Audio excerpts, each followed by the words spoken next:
While I'm waiting for the water to build up there at the blacksmith shop site, I figured I might as well bury this culvert. A steel core from a paper mill that they would wrap paper around, scrap. And I think I got it deep enough. Now I'll put the ground back over it. And I'll have to clear some of this stuff off to the right for when I drive up through here, which is good. I need to do that anyway.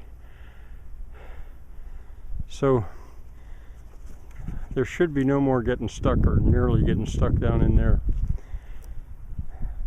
Remember, this is an archaeological site. It was a village, it was a mining village, it was a mining operation, and there was and before that it was a farm or two. This area has foundations underneath it, all to be exposed. Now those buildings that collapsed because the pigs got under them, that's not a problem. It actually in a way helped me out, because I figured out they should be down on the ground, not up on wooden floors. I've learned that since. If I make a wooden floor, I'll make it a 2nd story high. So I don't mind it, and I didn't use nails, so I can just unstack that like a jigsaw puzzle and put it back together at will. There, I maybe could have got it deeper, but I was beginning to hit what I suspected might have been a foundation. I wasn't sure, and I thought that's good enough right there. So now let's go see what's going on over there. That's where I just was. That building in the distance is the old blacksmith shop that I'm going to tear down and use for material.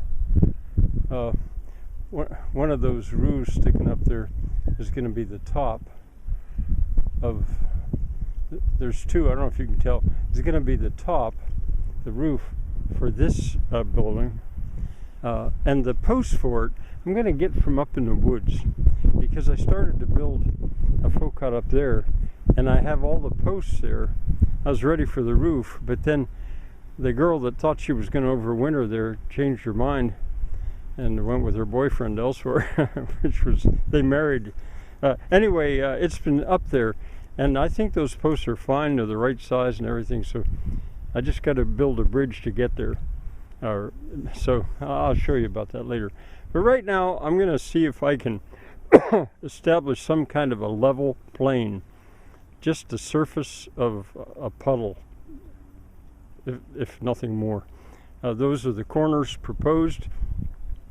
I'm thinking I may move this building a little further away, a little to the right, and then downhill a little bit. I'm just not sure. It should, ideally it would be on a hump, on a high spot, because then there'd be no problem with drainage.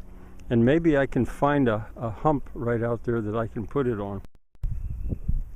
Well, there, I've actually begun a zanja. I think I'm restoring an old one, to tell you the truth.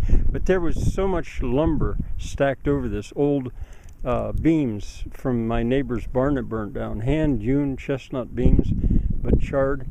They were all, with his dump truck, he just dumped about 2 or 3 loads of them right here, and I've been quite a while using them.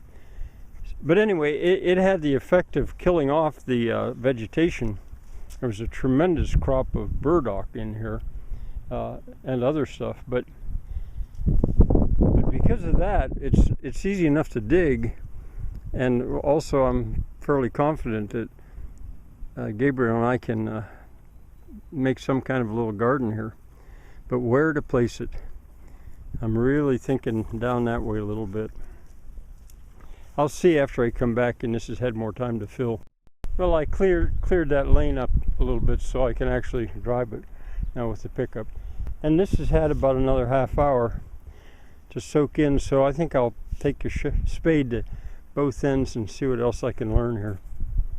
Well, it's getting on toward evening. As you can see, that has filled, and now I can work with this a little bit. I'll extend the zanja in both directions, and I think I'm also going to let it head down the hill and start a new contour line, trying to figure out just how to place this. See, there's a lot of water coming. Now we're going to get a rainy spell here. It's going to rain tonight, and we're going to get rain for off and on for the next 3-4 days. so there'll be no shortage of water.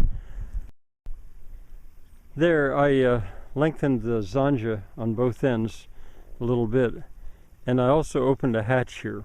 So I'm going to let it out where it looks to be the, I don't know what to call it, they call it ridges and valleys, I think. The nose, I'll call it, of the ridge, and let this water come down and then develop some other contour lines here so I can figure this out better. I suspect by tomorrow morning there'll be plenty of water here to play with, to work with.